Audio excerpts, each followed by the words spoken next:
والسلام على سيد الأنبياء والمرسلين وعلى آله الطيبين وعلى صحبه أجمعين أما بعد بسم الله الرحمن الرحيم کتاب الایمان اجمالی طریقې سره د اتو خبرو تذکره شوی و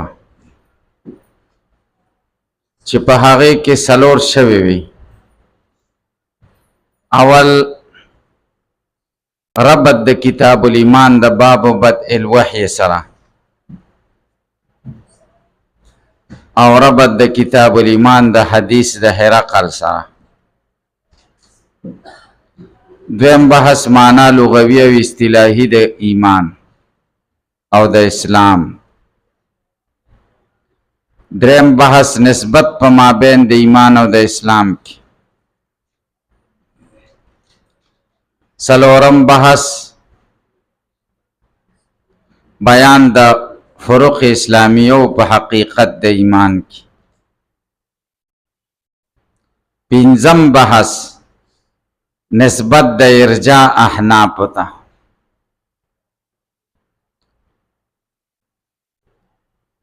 فقها متکلمین بالخصوص احناف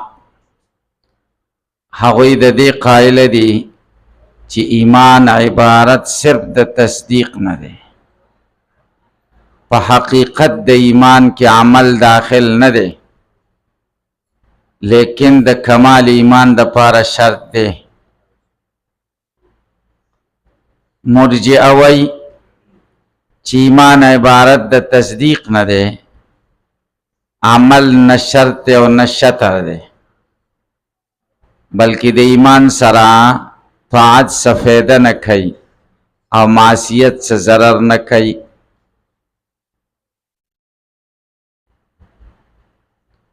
مرجئه او احناف په دې دوو خبرو کې شریک دي چې ایمان عبارت صرف د تصدیق نه دی.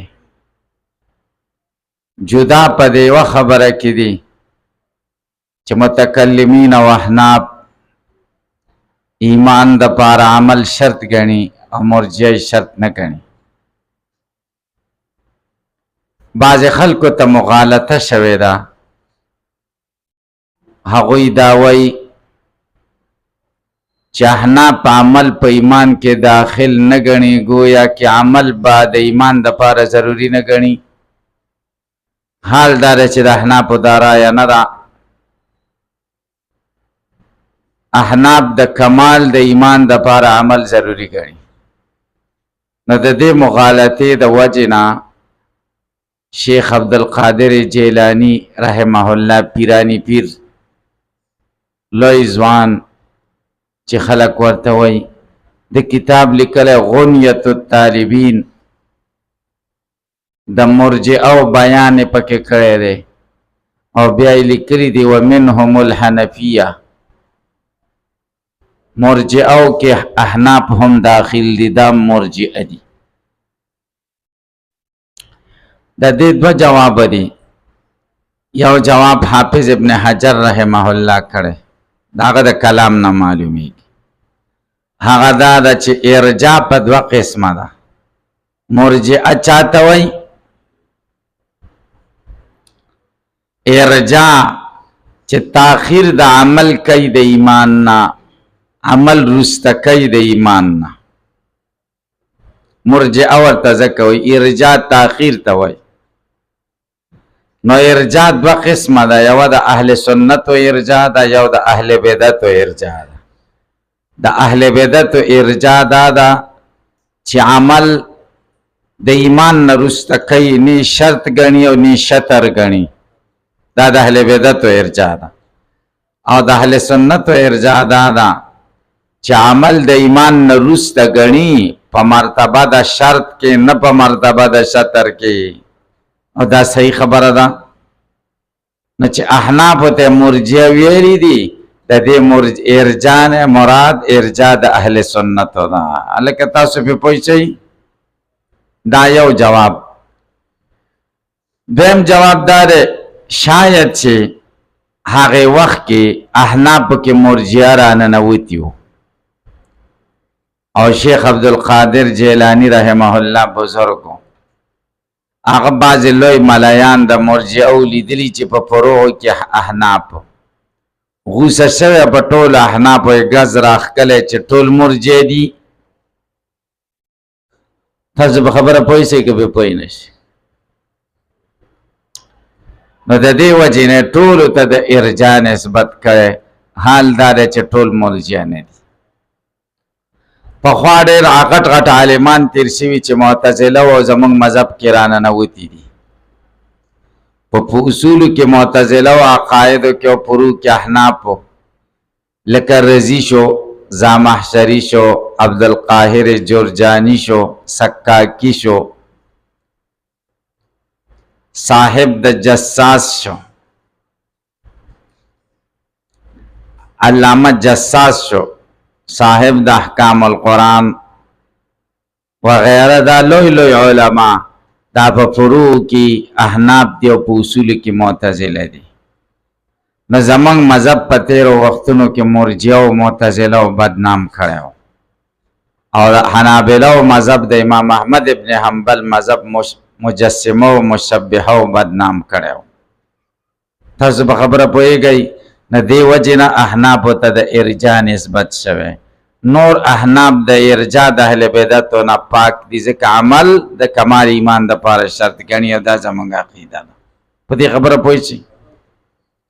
شپږم بحث، مونږ د ایمان د بساطت قائل یو متکلمین او مونږ دا وایو چې اعمال د ایمان په حقیقت کې داخل نه دي. شپږم بحث دلائل د متکلمینو په بساطت د ایمان چې ایمان بسیط دی او عمل پکې داخل نه دی. دلائل خو ګڼ دلائل دي خو یو څو تاسو ته ویم چې پې پوه شئ. اول دلیل دا د قرآن کریم په بېشمېره آیاتونو کې عمل عطف شوی دی په ایمان باندې.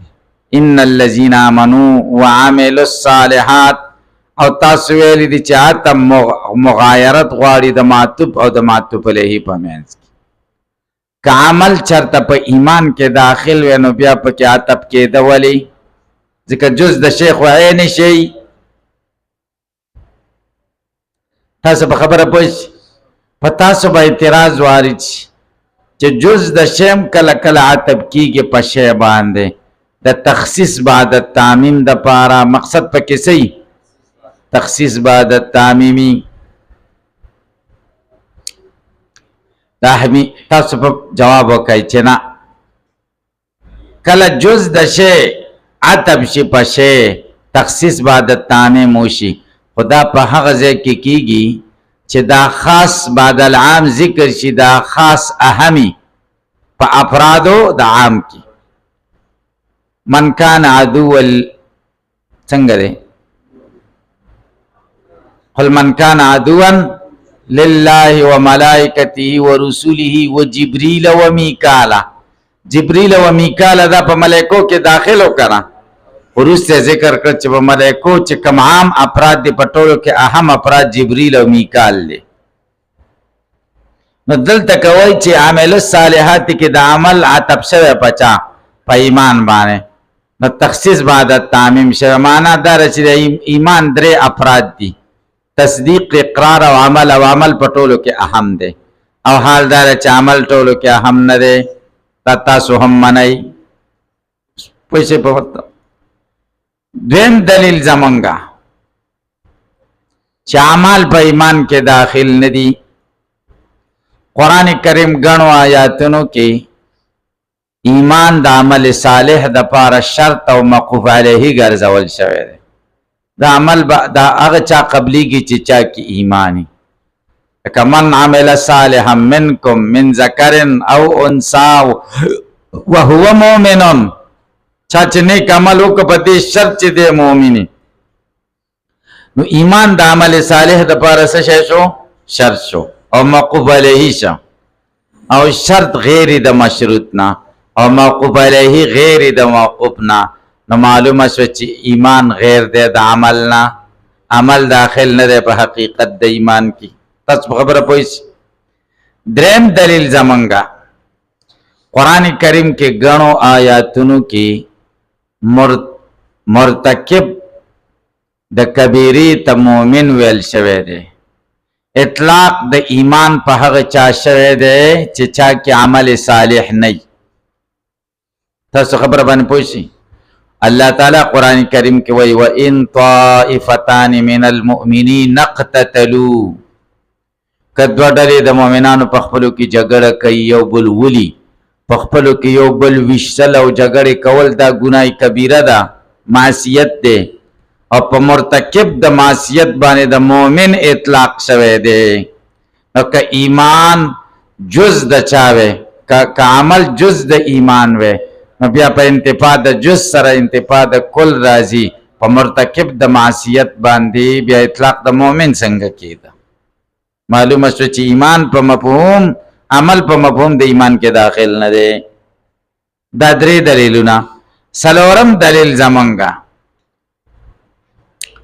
قرآن کریم کې ډېرو آیاتونو کې د عاصی نه د توبې مطالبه شوې ده چې توبه وباسه، او توبه بعد المعصیت کیږي. توبه کله کیږي؟ بعد المعصیت. او د مؤمن ویل شوی دی بعد المعصیت چې توبه د لاره ده. نو معلومه شوه چې معصیت دا عدم العمل دی. چې دی عدم العمل دی، چې معصیت راغی نو عمل ختم شو. په انتفاع د عمل سره د مؤمن ویل شو، مطالبه د توبې ته وشوه، نو معلومه شو چې عمل په مفهوم د ایمان کې داخل نه دی. تاسو په خبره پوه شئ که پې پوه نه شئ؟ پنځم دلیل زمونږه چې عمل صالح په ایمان کې داخل نه دی. پنځم دلیل دا دی چې د ایمان ضد کفر دی.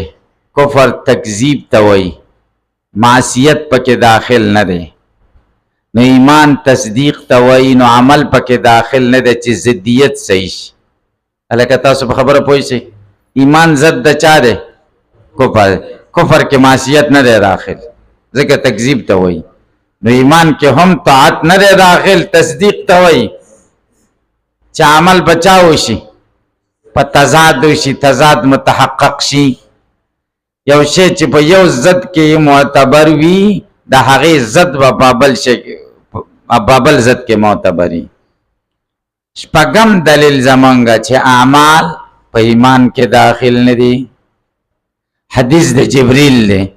حدیث د جبریل کې د ایمان باره کې تپوس وشو، ان تؤمن بالله و ملائکته و کتبه و رسوله و الیوم الاخر. عقاید ذکر شو، اعمال نه دي ذکر شي. او د اسلام باره کې تپوس وشو، نو اعمال ذکر شو. نو معلومه شو چې په مفهوم او حقیقت د ایمان کې اعمال داخل نه دي. وم دلیل زمونږه چې اعمال په ایمان کې داخل نه دي او ایمان بسیط دی. مونږ د جنازې مانځه کې وایو، دعا کو، حدیث کې دي اللهم من احییته منا فاحییه علی الاسلام ومن توفیته منا فتوفه علی الایمان. د وفات سره ایمان وایو او د حیات سره اسلام وایو. ولې؟ ځکه اسلام عبارت د طاعتو نه دی، او د مرګ نه وروسته طاعت نه کېږي. نو موږ وایو فاحییه علی الاسلام. اسلام ورسره د مرګ نه وروسته نه ځي، ولې ځکه اسلام طاعت دی، طاعت خو د مرګ نه وروسته نه کېږي. او ایمان عقیده ده، او عقیده د مرګ نه وروسته هم کارآمد د هغه په مرګ نه ختمېږي. نو موږ وایو ومن توفیته منا فتوفه علی الایمان. د وفات سره څه ذکر کړه؟ ایمان چې د عقیده ده او عمل پکې نه دی داخل. هلکه تاسو په خبره پوه شئ که بې پوه نه شئ؟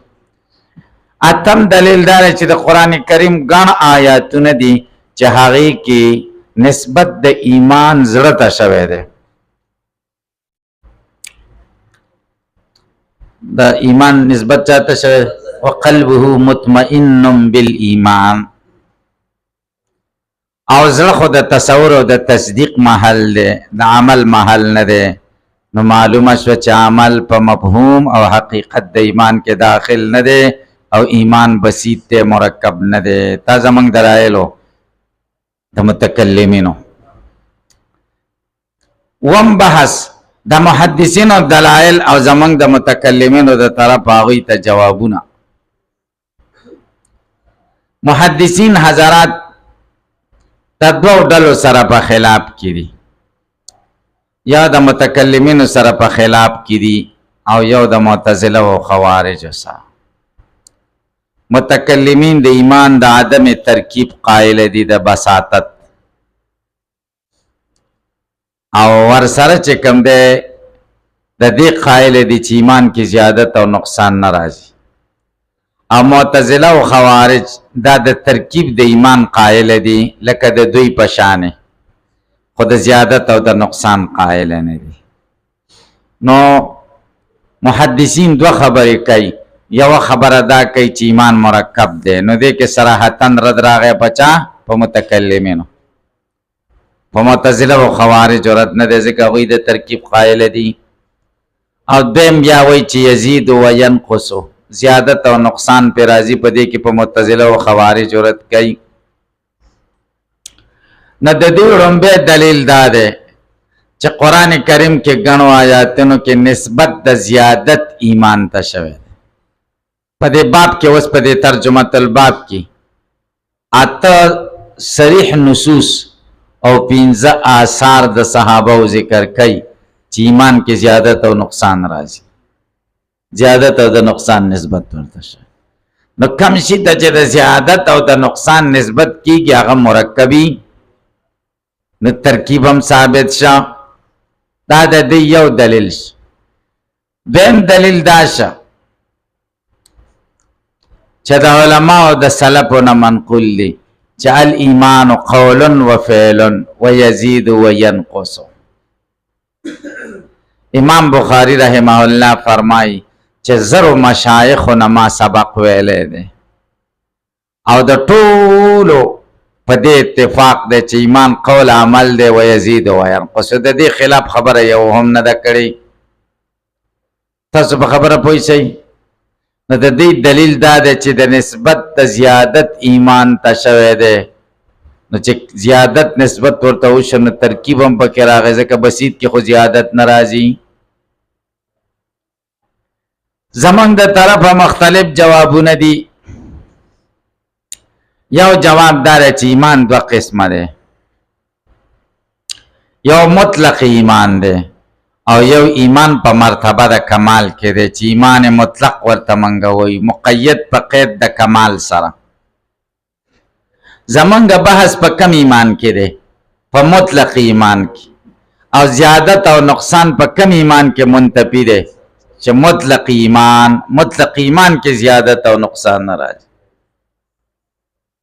او تاسو چې وایي چې قرآن کریم کې د زیادت او د نقصان نسبت شوی دا کامل ایمان ته شوی دی، او کمال ایمان کې مونږ هم د زیادت او د نقصان قائل یو ځکه کمال د ایمان په اعمالو راځي او زیادت او نقصان په عملونو کې راځي. دي خو مونږ منکرین نه یو.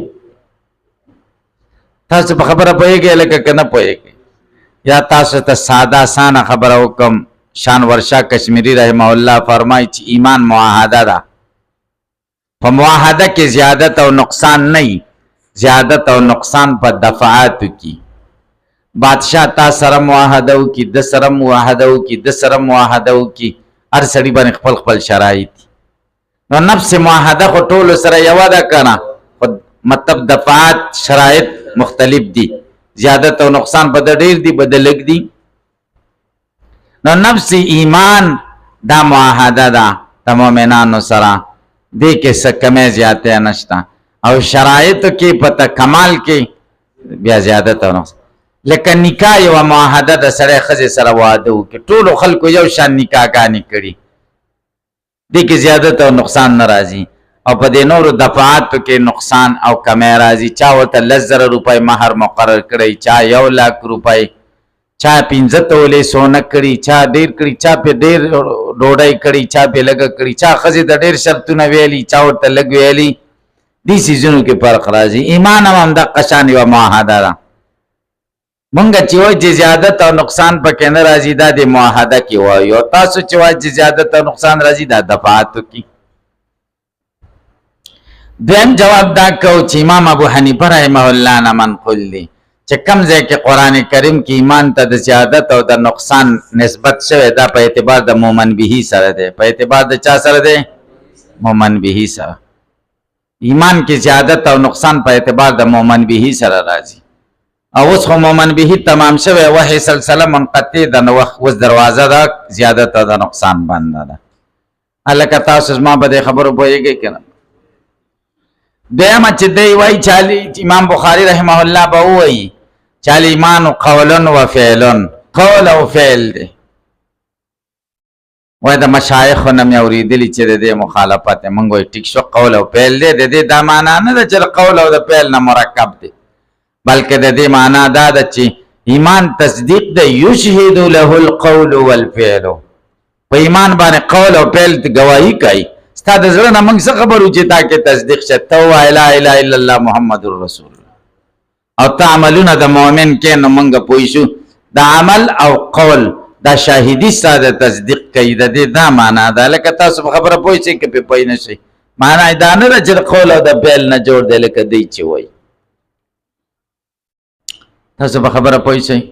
الکه یو خبره ته حکم چې د احناف یا د متکلمینو او د محدثینو دا اختلاف ذاتی اختلاف نه دی، بلکې دا عارضی اختلاف دی. د ټولو مطلب یو دی. دا اختلاف څنګه دی؟ د محدثینو په وخت کې مرجئه ډیرو، هغوی د تصدیق قائل او عمل بالکل بیکاره کاڼه، عمل ته هیڅ التفات نه کاو. نو محدثینو د هغوی په خلاف کې تیزی کړې ده، وایي چې عمل پکې داخل دی. صحیح جانب مقابل داسې و کنه کله چې تقابل راشي بیا حدود نه سړی وځي کنه.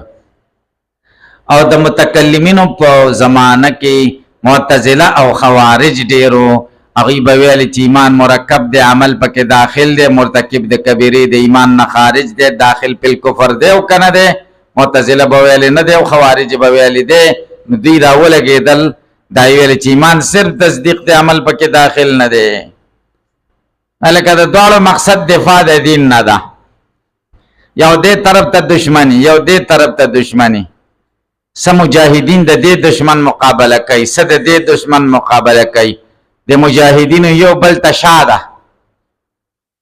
دا به موږ نه تصور کوو چې یو بل ته شا ده نو دوی په خپلو کې سره وران دي، بلکې دا شا یې ولې ده؟ ځکه شریک دشمن هغه هم دی، دا هم شریک دشمن دی. هغه دا وهي او هغه دا وهي، او چې دشمن یو واه بیا سره مخامخ کیږي. تاسې به پوه شئ دلته هم دقه شان چل دی.